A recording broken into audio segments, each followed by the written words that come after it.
Miles of concrete crisscross Southern California. Powerful structures loom overhead, channeling the flow of humanity. The travel mode of choice has been the auto. In isolation and anonymity, the drivers steer in straight lines. Life is too short for monotony or pollution. We can put life and hope into concrete, and we can build something good for the environment and for the people. On the I-105 Freeway project, a tree symbolizes this commitment. This tree is obviously an old, established eucalyptus tree. When it came to our attention that it would be slated for demolition early in the design phase, we had the lot redesigned to accommodate the tree and to let it become part of the green theme of the Vermont Transit Station. I think all humans relate to plant materials in some form, whether it was the tree they climbed as a kid in the backyard or vegetable gardening they do now in their side yard or whatever. The engineers of one of the last major freeways to be built in the country have the advantage of borrowing the best features of all other transportation systems. Meet the I-105 Freeway, also named the Glenn Anderson Freeway, in honor of the distinguished Southern California congressman. This is no traditional concrete and steel freeway. There are 6 traffic lanes for all vehicles, 2 carpool lanes, and a rail line running down the middle of the freeway. The freeway stretches from the 605 freeway in Norwalk to outside the International Airport at Aviation Boulevard. The rail line continues south to Marine Avenue. At 11 of the 14 rail stations, there will be park and ride lots. The parking lot at Imperial and Wilmington will accommodate 500 vehicles. At a dedication ceremony, artist Joe Sam introduced his concept for the site.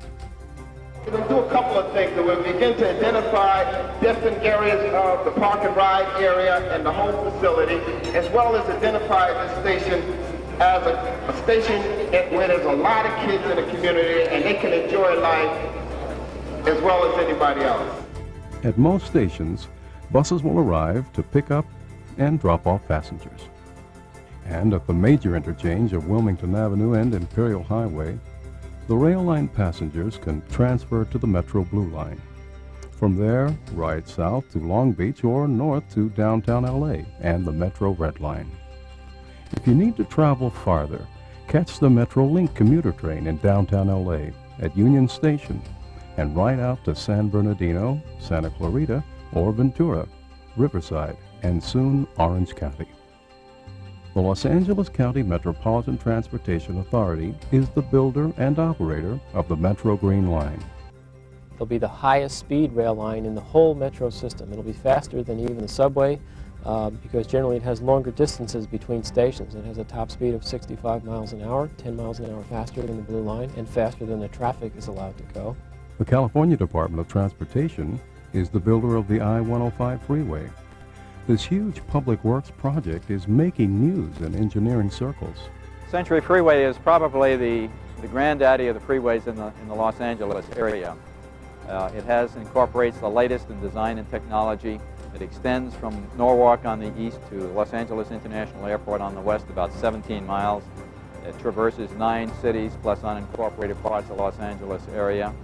The train ride from end to end on the line takes 35 minutes. Traveling up to 65 miles per hour. The trains are similar to the overhead-powered Metro Blue Line train. Just like the Blue Line, the trains are kept comfortable with air conditioning and heating. Safety is ensured by closed-circuit TV cameras at stations and at park and ride lots. And most importantly, patrolling law enforcement officers monitor stations and rail cars. There's a special track sensor that will stop the train if an object is on the track. Well, we're running very close to the freeway, so you could have, a tire come off a vehicle, you could have debris come off a truck that could get into the right-of-way and of course, into the path of a train. If we can detect that and stop the trains prior to the train coming in contact with you, it's also another safety factor. Tickets are available from self-service machines, and passengers show their tickets to inspectors when asked. As on the other transit lines, monthly passes are also available. The entire metro system has been carefully designed to comply with the Americans with Disabilities Act. The MTA's public art program blends community concerns and input with artistic and architectural solutions. The only way to bring people into your city is to make sure that they have a sense of security, and that was one of our major concerns, is making sure it was a clean and safe environment, and the MTA has addressed that.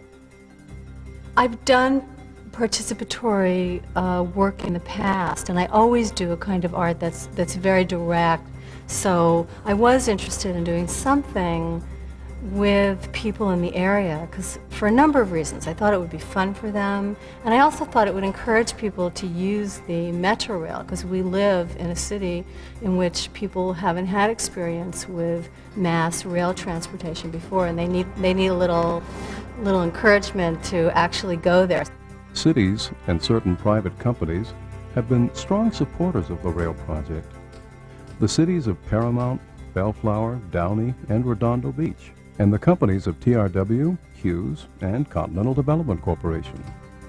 Yeah, Redondo Beach made a significant financial contribution to the Green Line station here, to beautify it, to make it, a top grade station, something we could all be proud of, something we could attract people, come to Redondo Beach and use the Green Station, when you're going to work, and Green Line and so on. So we're committed to it. As part of the largest public works project in the nation, the Freeway and Metro Green Line have celebrated many milestones. Green Line groundbreaking, a rail bridge dedication, laying of the first rails. And the community has been proud to show off the project to distinguished visitors. This project will improve the movement of people and goods, not just within this great city, but between modes of transportation, rail, car, bus, and air transportation. Man-made landmarks are part of Southern California's history, and commuters find them valuable directional signs. One way of looking at the changes that the Freeway and Green Line will bring to the landscape and surrounding communities is the new sense of place that is being created. To establish a sense of place, it seems to me that one way to do it is to through architecture and through public art. And so I thought, well, I build a thing that was very identifiable and could be a kind of a symbol or a landmark, the sort of Norwalk's Eiffel Tower, if you will. One of the first things I did was to say, I think this station should be a landmark, and to try to define what a landmark is, something that people refer to in their daily life. The Metro Green Line and the I-105 offer service to the people. The Green Line and the Central Freeway will be a great contributor to that, bringing people into the city. Well, I think it'll change the attitudes of both people who live here as well as people who live outside of our city. Those that live here feeling that they can get downtown without fighting the traffic for an hour and a half and kind of enjoy their trip down there, and vice versa. Those people who live in the other areas that don't make it to the South Bay or to Redondo Beach much, can do it in an easier fashion, as well as those that are currently using the bus system.